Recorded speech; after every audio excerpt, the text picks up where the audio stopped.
hearing a little snippet of one of Trump's speeches, and he said something, and I heard it, and it turned me off. And now I'm thinking I may not be voting at the top of the ticket at all, come November, because he said, when we get in, I am going to work with Democrat mayors to stop the crime in these cities. You're going to do what now? So again, Black people, nothing is going to change for you. If you are in any of these areas, he's not. The Republicans are not going to come. They're not going to take over. They're not going to fight. No, they're going to work with the Democrats that already screw you over. That sounds plausible. So right now, I think that that's what I am going to be shaping my current messaging around, is I will be carpet bombing Trump, because I think that that is one of the most ignorant things that I've ever heard. And specifically, if you remember when I went to the White House, it's specifically what I said, that the only options we have are left or further left. The Black community is not doing okay.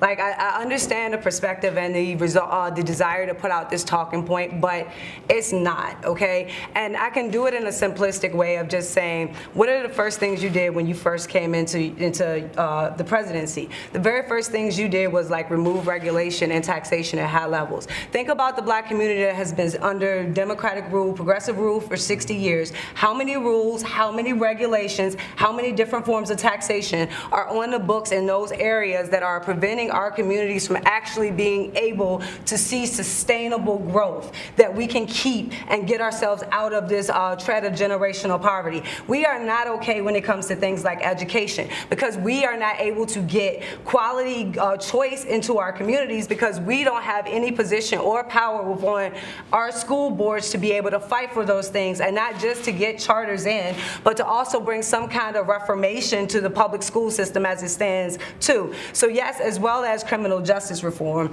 and a lot of other things, as well as health and things we could put down the list.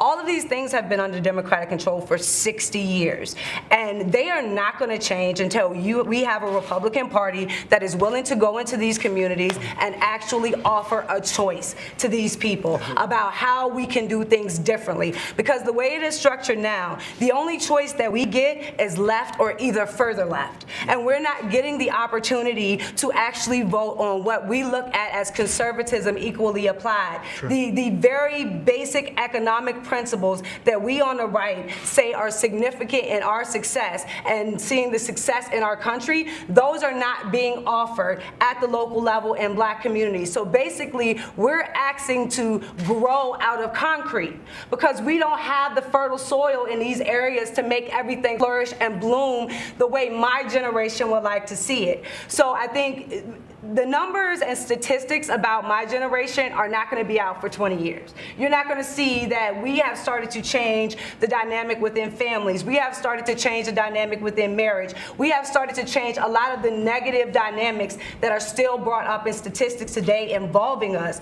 Our generation is working on making sure those things change. And nobody looks at us and sees the power we have to be effective in making change this generation, and not just waiting for the next layer of statistics to come out.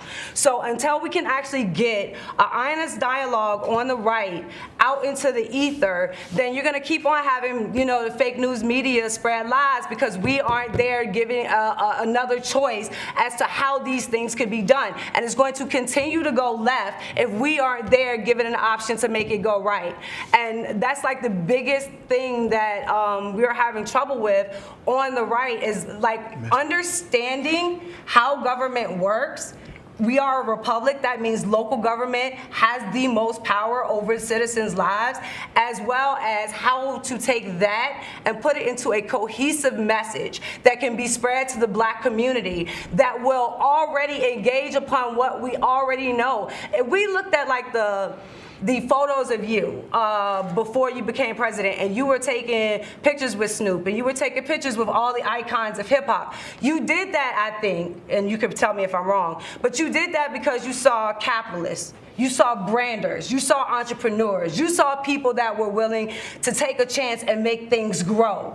That is us. That is the Black community. And I would like to see a challenge from you to see how many in the Black community can put their names on the side of a building coming out of this. If we're really going to reshape and reform the way that we do this, issue that challenge, because that's what we need more now than ever. And we need it to be focused and centric on the Black community, not into letting people come in and gentrify areas that are traditionally ours. And we need a conservative option. And he just basically said there is no conservative option coming. We're just going to work with the people that have their boot on your neck. We're just going to keep the death, poverty, and destruction, and we're just going to flirt around the edges. And I don't think that that is acceptable terms. So that's where you're going to see me tweeting in the next couple of months.